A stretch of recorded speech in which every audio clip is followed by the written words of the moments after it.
The landlord believed the rain would wash away the last trace of the man he was throwing out. He was wrong. By 9 that morning, the sky over Ashford, Kentucky, had turned the color of old steel, and a steady rain tapped against the porch roof of the small white house on Walnut Street. Staff Sergeant Ethan Cole stood beneath the eaves with his German shepherd beside him while 2 movers carried his belongings into the yard. A narrow bed frame, 3 cardboard boxes, a tool chest scarred from years of use, a framed photograph of his mother, Margaret, smiling beside a kitchen window. Ethan watched each item pass without protest. His olive work jacket was dark at the shoulders from the rain, and the short brown hair at his temples carried more gray than it had a year earlier. Rex sat close to his left leg, black and tan coat damp, amber eyes fixed not on the men, but on the porch steps. Across the yard, Victor Hale held a black umbrella and a folder of legal papers. He looked untouched by the weather. "You were given notice," Victor said. His voice was calm in the way some voices became calm when they expected obedience. 3 months behind is 3 months behind. Ethan looked at the wet boxes gathering near the curb. "I understand the notice." Victor glanced at the photograph of Margaret. Understanding usually comes sooner. One of the movers stopped, uncomfortable, but Ethan did not answer. He had worn a Marine uniform for 18 years. He had learned that silence could preserve dignity when words would only feed someone else's cruelty. Rex shifted beside him. His ears lifted. Victor stepped onto the porch and placed the eviction order against Ethan's chest. "By sunset, this house will no longer remember you." Ethan took the paper without looking down. "Houses do not forget," he said. Victor gave a thin smile. "They belong to whoever can afford them." Behind him, a dark sport utility vehicle waited at the curb, engine running. A sign from Hale Development rested against the rear window. "Luxury townhomes coming soon." Ethan had seen the survey crews earlier that week. Victor was not clearing one tenant. He was clearing the block. Rain slipped from the edge of the umbrella and struck the wooden steps. Rex lowered his nose toward the second brick beneath the porch, then pawed once at the mortar. Ethan felt the leash tighten. "Leave it," he murmured. Rex stopped, but his attention remained fixed on the brick. Victor noticed. "Take the dog with you when you go. I will not have him damaging the property." Ethan looked at him then. "He has treated this place better than most people have." The movers brought out the last box and set it beside the others. Inside were Margaret's recipe cards, medical receipts, old letters, and the small wooden music box she had kept near her bed. Ethan's savings had disappeared slowly during her final illness. First the truck, then the tools he did not need for work, then everything that could be sold without making the house feel empty. The rent had gone unpaid only after the hospital bills stopped giving him choices. Victor checked his watch. "You have 20 minutes." Ethan bent to lift the box of his mother's belongings. Rex remained by the steps. "Come on," Ethan said. The shepherd did not move. He stared at the loose brick, then at the locked basement window behind the porch lattice. A low sound left his chest, not a growl, but a warning meant for Ethan alone. Victor opened the front door and motioned for the movers to finish. Ethan clipped the leash shorter and guided Rex into the rain. They reached the sidewalk before the dog stopped again. Rex turned back toward the house, body rigid, eyes fixed beneath the porch. Ethan followed his gaze. The loose brick had shifted farther from the wall. Behind it, barely visible in the darkness, something metallic caught the gray morning light. Victor closed the front door and turned the key. The lock clicked. Rex did not blink. And for the first time that day, Ethan wondered whether the house was trying to remember something after all. The motel on Route 17 charged by the week and smelled faintly of bleach, old carpet, and rain trapped in the walls. Ethan carried the last box inside while Rex stood in the doorway, looking back toward Walnut Street as if the house were still visible through 3 miles of wet pavement and low hills. The room held one narrow bed, a chair with a split vinyl seat, and a small table beneath a window that faced the parking lot. Ethan set Margaret's belongings on the table and placed her framed photograph upright against the lamp. For a long moment, he did nothing. The silence felt different here. At the house, silence had carried the hum of the refrigerator, the click of the furnace, the soft music Margaret played while making coffee before sunrise. Here, it held only tires passing on wet asphalt and the restless buzz of a neon vacancy sign. Rex circled once, but refused to lie down. Ethan removed his damp jacket and sat on the edge of the bed. He had spent years believing loss arrived all at once, like a door slamming shut. His mother had taught him otherwise. Sometimes loss came quietly, one receipt, one prescription, one missed payment at a time. After leaving the Marine Corps, Ethan had taken every hour of work the machine shop offered. He repaired farm equipment, delivery trucks, and anything else that could keep money moving toward Margaret's treatments. She apologized whenever another bill arrived. He always told her the same thing. You took care of me first. The savings disappeared. Then the emergency fund. Then the old pickup he had restored with his father. None of it mattered while she was alive. After she was gone, the house became the final place where her presence still seemed to move from room to room. The blue coffee mug beside the sink. The quilt folded across the chair. The faint scent of lavender hand cream in the hallway cabinet. Ethan had known the house was rented. He had never mistaken memory for ownership. Still, being removed from it felt like losing her a second time.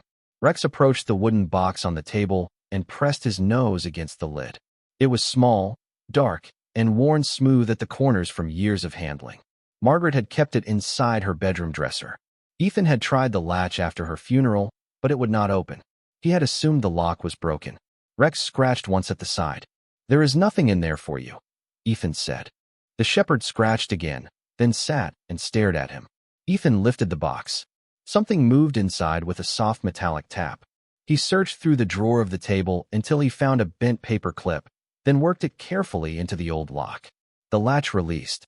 Inside lay a folded handkerchief, 2 faded photographs, and a small brass key no longer than Ethan's thumb. One photograph showed Margaret as a young woman standing beside an elderly man in front of the Walnut Street house. On the back, in her handwriting, were the words, "Mr. Whitmore, spring of 1998. Thank you for trusting me." The second showed the same porch after a fresh coat of white paint. Rex's nose moved over the pictures, then settled on the key. Ethan held it beneath the lamp. A tiny number had been stamped near the bow. 14. He did not recognize it. Rex began pacing toward the door. "Not tonight," Ethan said. The dog stopped, but his body remained tense. Rain tapped harder against the window. Ethan placed the key on the table beside Margaret's photograph and tried to lie down. Rex did not join him. He sat facing east, toward Walnut Street, ears upright, eyes open. Near midnight, Ethan woke to the scrape of claws against wood. Rex stood beside the table with one paw on the box and the brass key between his teeth.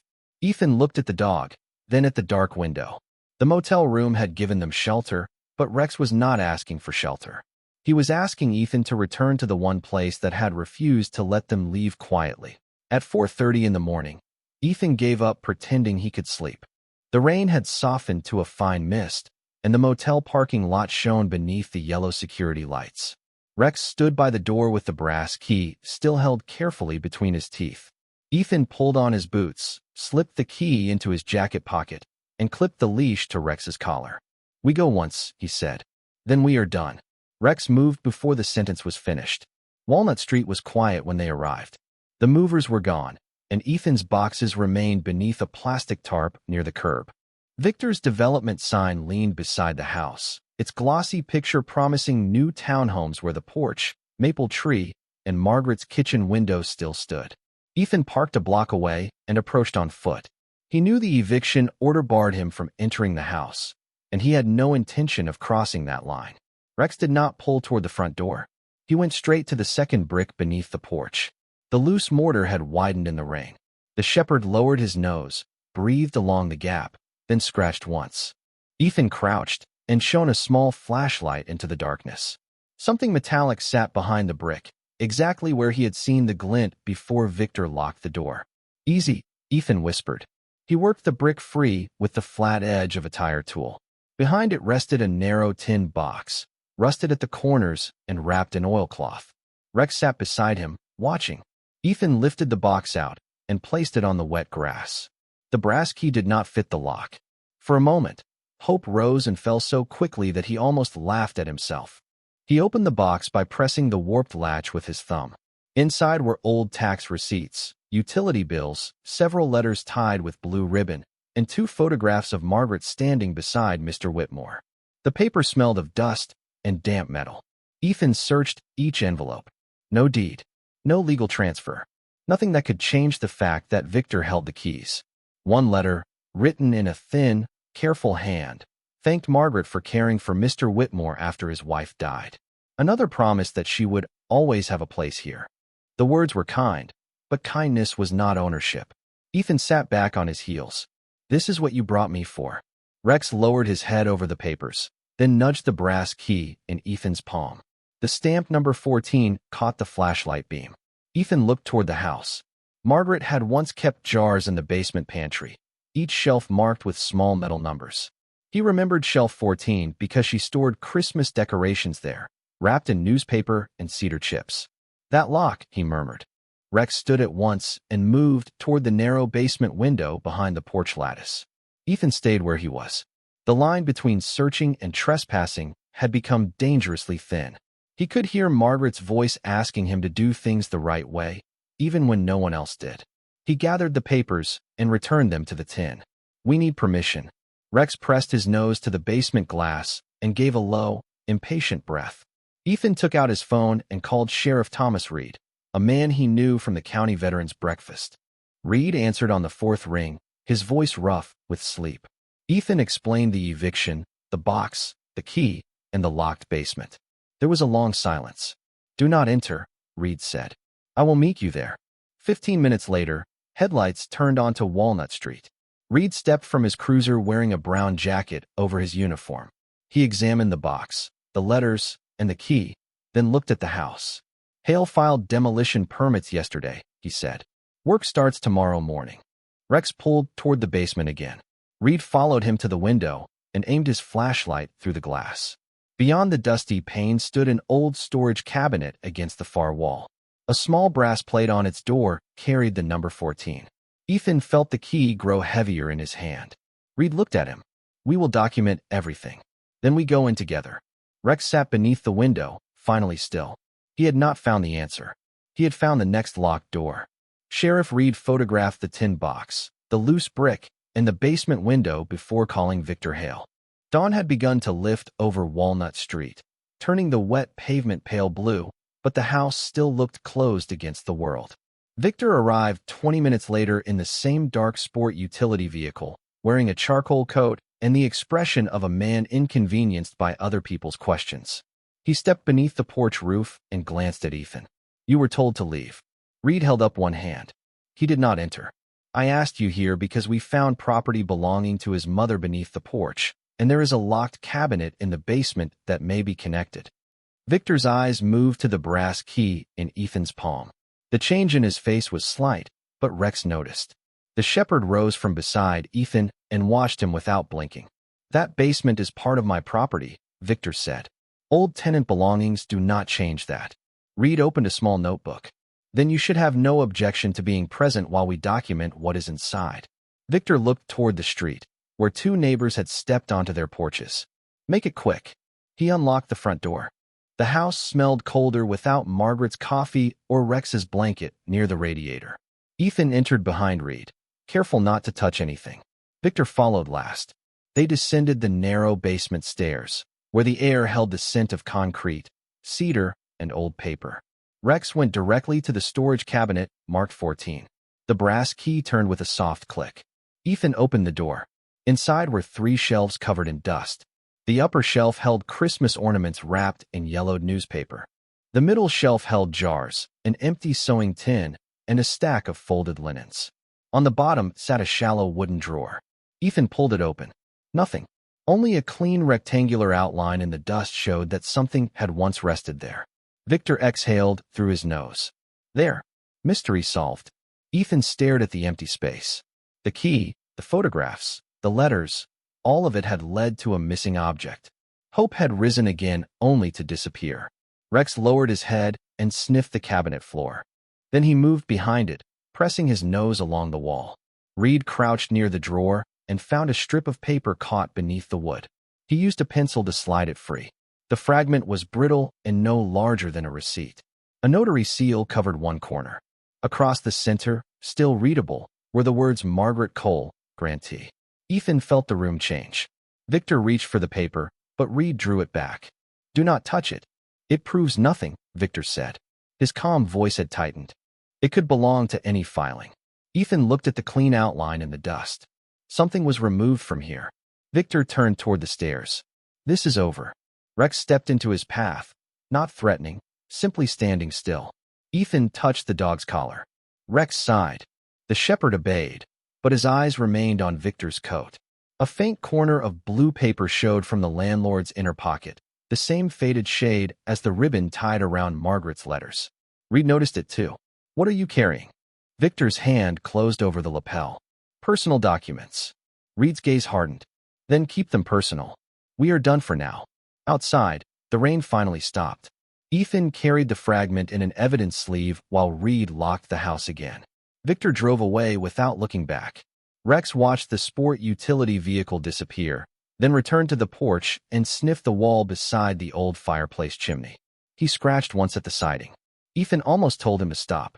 Then he saw a thin seam beneath the paint, straight and narrow, where one board did not sit flush with the others. The cabinet had been empty. The answer had not been taken far. It had only been moved. By 8:30 that morning, Ethan was sitting across from attorney Grace Miller in a narrow office above the Ashford Pharmacy, the evidence sleeve resting between them on a polished wooden desk. Rex lay beside Ethan's chair, alert but quiet, while rainwater dried in dark patches along his coat. Grace adjusted her glasses and studied the fragment beneath a magnifying lamp. The notary seal was incomplete, but the date, county mark, and Margaret's name were still visible. This came from a property transfer, she said. Ethan leaned forward. Can it prove the house was hers? Not by itself. Grace turned the sleeve slightly. But it proves there was a recorded document naming your mother as the grantee. That is enough to search deeper. Sheriff Reed stood near the window, arms folded. Hale has demolition scheduled for tomorrow. Grace looked up. Then we work today. She called the county clerk, requested archive transfer indexes, and asked for every filing connected to the Walnut Street parcel after Mr. Whitmore's death. The answer came slowly. Some records had been digitized. Others remained in basement storage at the courthouse. One entry caught her attention. A deed had been submitted 22 years earlier, transferring the house from Harold Whitmore to Margaret Cole. The index showed a recording number, but the scanned image was missing. A second entry, filed years later, listed Victor Hale as purchaser through an estate sale. Grace's expression hardened. These two transfers cannot both stand unless Margaret sold the property or her interest was legally removed. Ethan looked at the fragment. She never told me she owned it. Maybe she did not know the filing was completed. Maybe she was afraid to rely on it. We need the original deed or a certified copy. Grace contacted a retired clerk who remembered the old paper system. The woman recalled a dispute involving Whitmore's estate and a developer who insisted the deed to Margaret had never been finalized. The file had later been marked incomplete. Who marked it? Reed asked. Grace read the name in the archived note. An attorney representing Hale Development. The room went still. Ethan felt anger rise, but it arrived differently than humiliation had. Colder. Clearer. Victor had not merely collected rent from a struggling tenant. He may have known Ethan's mother had a claim and counted on no one asking questions. Grace pointed toward the blue ribbon tying Margaret's letters. You said Hale had paper in his coat matching this color? Reed nodded. I saw it. So did Ethan. That could be coincidence, Grace said. But the empty outline in the cabinet is not. Someone removed a rectangular document case. Rex stood and nudged Ethan's hand. The dog had been restless since leaving the house, repeatedly turning toward Walnut Street whenever footsteps passed in the hall. Ethan remembered the seam near the fireplace chimney. Rex found another place, he said. A loose board outside the wall. Grace closed the file. You do not touch it without lawful access. Reed took out his phone. I can request a temporary preservation order based on possible evidence connected to a property dispute. Do it, Grace said, and stop the demolition until the title is reviewed. 2 hours later, a judge signed the order. Victor was notified that no wall, cabinet, or fixture could be altered. He objected loudly over the phone, but the order stood. By early afternoon, Ethan, Grace, Reed, and a county records officer returned to Walnut Street. Victor was already there, pacing beneath the porch. This is harassment, he said. Grace handed him a copy of the order. This is preservation. Rex led them around the side of the house to the fireplace wall. The loose board sat beneath a rain gutter, partly hidden by ivy. Reed photographed it before the records officer removed 2 screws. Behind the board was a shallow cavity lined with old newspaper. Inside lay no deed. Only a narrow metal tube capped at both ends. Ethan's pulse quickened. Grace lifted it carefully and opened one side. The tube was empty. Victor smiled for the first time that day. Another dead end. Rex ignored him. The shepherd pressed his nose to the ground beneath the cavity, then followed the brick foundation toward the rear corner of the house. There he stopped beside an old coal chute sealed with wood. He scratched once. Then again. Ethan crouched and saw a strip of oilcloth caught beneath the edge. The tube had been empty, but whatever it once protected had fallen deeper into the wall, and Rex had found where it landed. The county records officer knelt beside the sealed coal chute, while Sheriff Reed photographed the oilcloth caught beneath the wooden panel. Victor stood several feet away with his arms crossed, watching every movement as if patience alone could make the evidence disappear. Grace Miller read the preservation order again, then nodded to the officer. Open only what is necessary. The screws had rusted into the frame, and it took several minutes to loosen them without splitting the wood. Rex waited beside Ethan, body still, nose pointed toward the narrow gap. When the panel finally shifted, a pocket of cold air escaped from the foundation. Dust moved across the grass. The officer reached inside with a flashlight and found a folded bundle wedged between 2 bricks. It was wrapped in dark oilcloth and tied with blue ribbon. Ethan recognized the ribbon immediately. Margaret had used the same kind to bind Mr. Whitmore's letters. Grace accepted the bundle with gloved hands and placed it on a clean evidence cloth. Victor stepped closer. That could have been put there yesterday. Reed looked at him. You were present when we found the sealed opening. Victor said nothing more. Grace untied the ribbon and unfolded the oilcloth. Inside was a thick envelope, dry despite the years, bearing Harold Whitmore's name and an old Ashford County notary stamp. Ethan felt Rex lean against his leg. Grace opened the envelope slowly. The first page was a handwritten letter. Harold thanked Margaret for caring for him after his wife's death, for bringing groceries during winter, and for refusing payment when his health failed. The second page was a notarized warranty deed transferring the Walnut Street property to Margaret Cole. The recording number matched the missing entry in the county archive. The final page carried a statement in Margaret's handwriting. If this document is removed from the cabinet, look in the chimney wall. Victor Hale has asked too many questions about this house. Grace read the line twice before raising her eyes. Victor's face had lost its practiced calm. This is not proof of wrongdoing, he said. No, Grace replied. It is proof that Margaret owned the house. The rest will be investigated. Ethan looked at the deed but did not reach for it. For months, he had believed every unpaid bill was evidence that he had failed his mother. Now the truth sat on a white cloth in the rain. She had not left him dead alone. She had left him a home and a warning. Why would she keep paying rent? Ethan asked. Grace examined the later records. The deed was recorded, but the tax notices continued going to Whitmore's estate. If Hale told Margaret the transfer had failed, she may have believed him, especially if he presented himself as the new owner. Reed removed his phone and called the county prosecutor. He requested an immediate title hold, suspension of the demolition permit, and review of every payment Victor had collected from Margaret and Ethan. Victor turned toward his vehicle. Reed's voice stopped him. You need to remain available for questions. There was no raised voice. No public scene. Only the quiet collapse of certainty. Rex walked to the porch and sat beneath the step where he had first noticed the loose brick. Ethan joined him. Through the kitchen window, he could see Margaret's blue mug still resting beside the sink, exactly where the movers had left it. Grace approached with the deed secured inside a clear sleeve. Until the court completes the review, no one can remove you from this property. Ethan accepted the sleeve with both hands. The paper felt lighter than he expected. He made us pay rent on our own house. Grace nodded. And he may have done worse to others. Victor stood near the curb beneath the Hale development sign. Ethan looked at him, but the anger in his chest did not ask for revenge. It asked for truth. Check every house on this block, he told Grace. Every deed. Every tenant. Victor's eyes narrowed. Ethan did not look away. Rex rested one paw on the porch step, calm now that the hidden thing had finally been found. The house had remembered Margaret. Ethan understood that his next choice would decide what it remembered about him. By the following morning, Walnut Street no longer looked like a place waiting to be erased. The demolition sign had been covered with a county notice, and a bright orange seal crossed the permit number. Ethan stood on the porch with Rex beside him, while attorney Grace Miller reviewed the documents she had gathered overnight. Sheriff Reed waited near the curb, and Victor Hale remained beside his sport utility vehicle, speaking quietly with a lawyer who had arrived from Louisville. The rain had ended, but water still dripped from the maple branches and struck the porch rail in slow, steady beats. Grace held the original deed inside a clear protective sleeve. "The county recorder confirmed the number," she said. "The transfer to Margaret Cole was valid. There is no document showing that she ever sold or surrendered the property."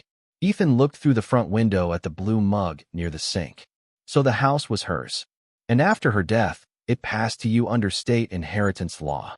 Victor's lawyer stepped forward. "That conclusion requires probate review." Grace nodded, "Which has already been requested. Until then, your client has no lawful basis to collect rent, remove property, or authorize demolition." Victor's face tightened. He signed a lease. Grace opened another file. "A lease signed after your company represented itself as the legal owner. That representation is now under investigation." Reed moved closer, not threatening, simply present. "The crew will not be coming today." Across the street, neighbors watched from porches and parked cars. Some had received notices from Hale Development. Others had already moved away. Ethan recognized Mrs. Donnelly from 3 houses down, holding an envelope against her chest. Her husband had died the year before, and Victor had raised her rent twice since then. She looked at Ethan with the quiet question of someone wondering whether her own papers told the truth. Ethan turned to Grace. "You said you would check the whole block." "I started last night." She opened a folder marked Walnut Street Review. 3 properties show irregular transfers. 2 involve estates represented by the same law office connected to Hale Development. Victor took a step forward. "You are making accusations without proof." Ethan looked at him. The man who had stood beneath an umbrella and spoken about ownership now seemed smaller without the locked door behind him. "Then the records will clear you," Ethan said. Victor's eyes hardened. "You think finding one piece of paper makes you powerful?" Rex rose, but stayed at Ethan's side. Ethan rested one hand on the shepherd's neck. "No, it makes the truth harder to bury." Reed received a call and walked several feet away. When he returned, his expression had changed. "The county prosecutor has issued a preservation order for Hale Development's property files. Your office records cannot be altered or removed." Victor's lawyer touched his arm and advised him to say nothing. For once, Victor listened. Grace removed the old house key from an evidence envelope and placed it in Ethan's palm. "The court approved temporary possession while the title review is completed." The key was the same one Victor had used to close the door in Ethan's face. Now it felt warm from Grace's hand. Ethan walked to the entrance. Rex followed, then stopped beside the loose brick beneath the porch step. The dog lowered his nose to it once, as if checking that nothing else had been left behind. Ethan unlocked the door. The house opened with a soft groan. Inside, the rooms were bare except for Margaret's mug, the old quilt, and a few boxes the movers had not yet taken. Ethan stepped across the threshold, then turned toward Victor. He could have repeated every cruel word. He could have asked the neighbors to watch the landlord leave in shame. Instead, he held the door open and said quietly, "You can leave the same way you made others leave." Victor looked at the street, at the county seal, and at the neighbors who were no longer looking down. Then he entered his vehicle and drove away. Rex walked into the house and settled near the kitchen doorway. Ethan placed Margaret's photograph on the counter beside the deed. The paper proved who owned the walls. But as sunlight broke through the clouds and touched the empty rooms, Ethan understood that ownership was only the beginning. What mattered now was who would be welcomed inside. The weeks that followed changed Walnut Street more quietly than anyone expected. County investigators reviewed property files, probate records, and years of rent payments connected to Hale Development. Grace Miller spent long evenings at Ethan's kitchen table, sorting documents beneath the warm light above the stove, while Rex rested near the doorway. Sheriff Reed came and went with updates, always careful not to promise more than the records could prove. Still, the pattern became harder to ignore. Margaret's house was not the only property tied to incomplete transfers and missing estate papers. Two elderly tenants learned that homes they had rented for years may have belonged to their families all along. Mrs. Donnelly brought over a box of receipts and a faded letter from her husband's aunt. Ethan helped her organize everything by date. He did the same for Mr. Alvarez at the corner house, whose hands shook when he admitted he had almost moved out without asking a single question. The front room of Ethan's house slowly became a place where neighbors brought envelopes, photographs, and stories they had once believed no one would hear. Rex greeted each person at the door, calm and watchful, then settled beside whichever chair held the most nervous visitor. Ethan noticed it before anyone else did. The dog never chose the loudest person. He chose the one who needed someone near. Victor Hale did not return to Walnut Street. His development signs disappeared first. Then the demolition notices came down. Within a month, the county froze several property sales connected to his company, and a formal investigation began. No one celebrated in the street. There were no cheers when his office closed for review. Ethan had learned long ago that justice did not always arrive with noise. Sometimes it looked like a stamped order, a restored file, or an elderly woman learning she would not lose her home. The probate court confirmed Ethan as Margaret's lawful heir and recognized his ownership of the house. Grace handed him the final papers one clear morning at the kitchen table. "It is official," she said. Ethan looked at the signature line, then at Margaret's photograph beside the blue mug. She knew. Grace nodded, and she tried to protect it. Ethan ran one hand over the paper. "I spent years thinking I had failed her." Rex lifted his head from beneath the table. Grace closed the folder. "You stayed. You cared for her. You kept the house alive. That does not sound like failure." After she left, Ethan walked through every room. The upstairs had 3 small bedrooms, all empty now. The wallpaper was faded. The floors needed work. The roof over the back room leaked when it rained. For the first time, he did not see damage. He saw space. That afternoon, he called the county veterans office. He asked how many former service members were waiting for temporary housing. The answer was more than he expected. Some were sleeping in cars. Some moved between relatives. Some had jobs, but no deposit for an apartment. Ethan listened without interrupting. Then he looked toward the staircase. "I may have 3 rooms," he said. Over the next 2 months, volunteers came on weekends. They repaired plaster, painted walls, replaced broken fixtures, and carried donated beds upstairs. Mrs. Donnelly sewed curtains. Mr. Alvarez rebuilt the porch railing. Grace helped create a small nonprofit housing agreement so the rooms could remain temporary, safe, and affordable. Sheriff Reed found a used refrigerator through the county surplus program. Rex supervised everything from the front step, moving only when someone dropped a sandwich. Ethan kept the loose brick beneath the porch exactly where it had been. He also kept the scratched board near the chimney wall. They were not signs of damage anymore.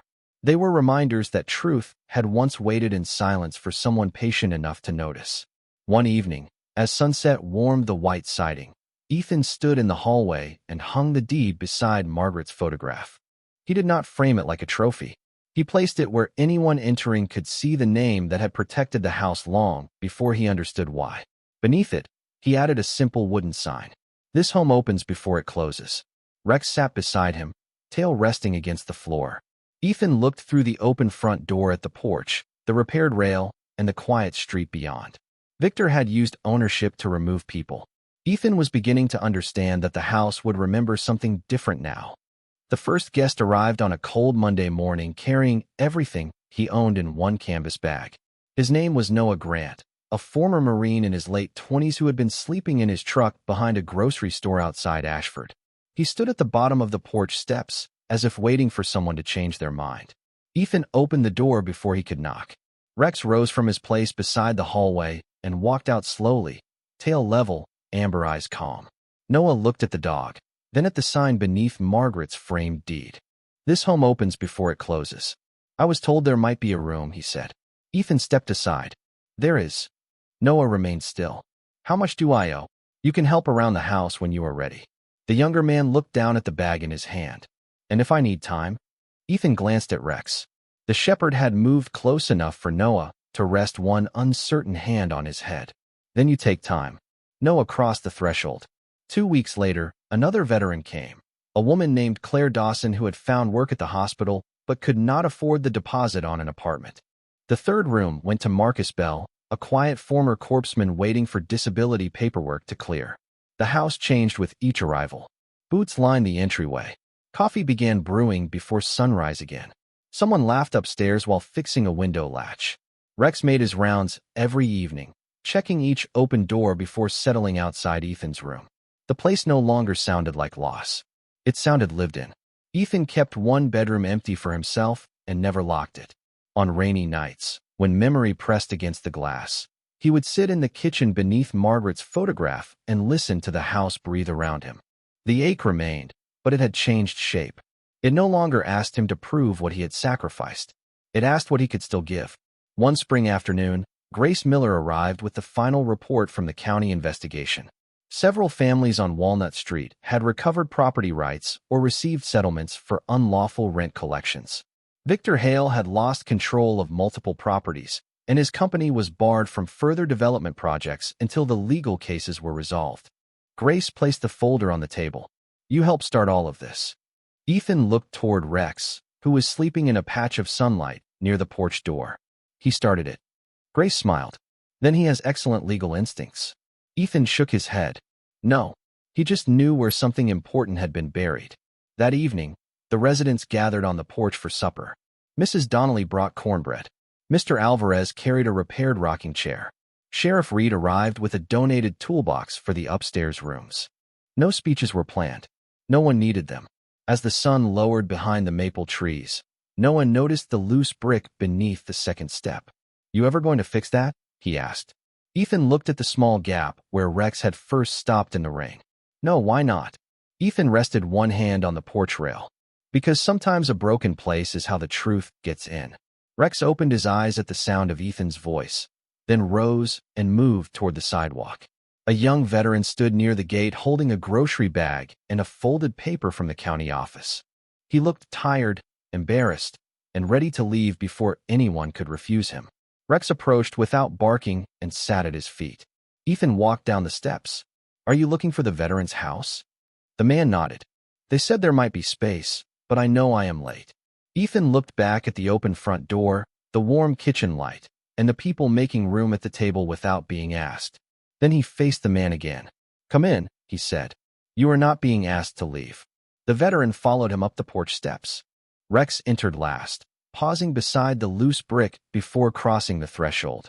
Above the hallway, Margaret's deed rested beside her photograph, not as proof of wealth, but as a promise kept. Victor had once believed ownership meant deciding who could be removed. Ethan had learned something else. A house belonged most deeply to the people it protected, the names it remembered, and the doors it refused to close.